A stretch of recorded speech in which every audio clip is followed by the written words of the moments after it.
It's 2 a.m. You have to be up in 5 hours. You know you should sleep, but instead, you're scrolling. Bad news, worse news, apocalyptic news, climate disasters, political chaos, another crisis somewhere. Your heart is racing, your mind is spiraling, and yet, you keep scrolling. You can't stop, even though it makes you feel worse. There's a psychological reason for this, and it's not because you're broken.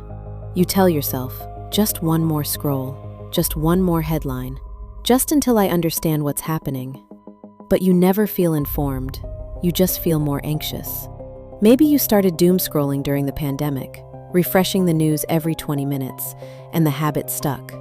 Now it's 2 a.m., and you're reading about things you can't control, in a time zone you don't live in, about problems you can't solve, and tomorrow you'll be exhausted, but you'll probably do it again.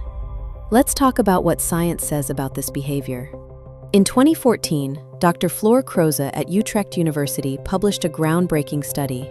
It was published in the journal Frontiers in Psychology. She named a phenomenon, bedtime procrastination, defined as going to bed later than intended, while no external circumstances prevent you from sleeping. Her research with 2,431 Dutch adults found something crucial. Poor self-regulation was the main predictor of bedtime procrastination. It's not that you don't want to sleep. Your brain just can't stop seeking stimulation. Now here's where it gets specific to women. A 2019 Polish study found that women are more than twice as likely to experience severe bedtime procrastination. Why? Researchers believe it's connected to revenge bedtime procrastination. This term comes from Chinese, staying up late as revenge against a day with no personal time. Women balancing work, caregiving, and no time for themselves, the night becomes their only escape. But here's the cruel irony. Sleep deprivation weakens your prefrontal cortex, your brain's brakes. So the more tired you are, the harder it is to stop scrolling. It's a vicious cycle designed to trap you. Here's what changes everything. That late night scrolling, it feels like freedom. Because your days are so full, so demanding, so not yours, that staying up at 2 a.m. feels like the only time you have for yourself. But here's the truth. Doom scrolling at 2 a.m. isn't freedom.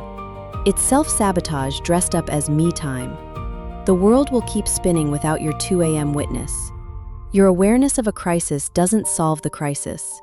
It only dissolves your capacity to handle your own life tomorrow.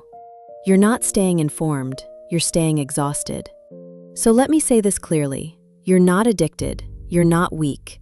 You're coping with a world that feels out of control. And you deserve actual rest, not more anxiety fuel.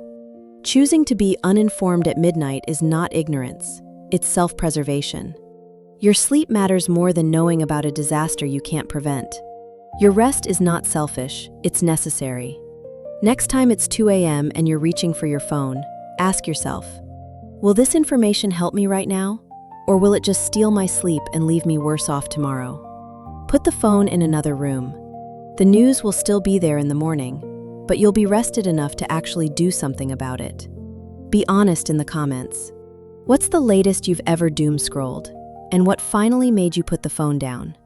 If you know someone who's up at 3 a.m. reading about disasters they can't control, send them this video. They're not crazy. They're just coping. And they deserve real rest. Subscribe for more psychology that actually makes sense. Now go to sleep.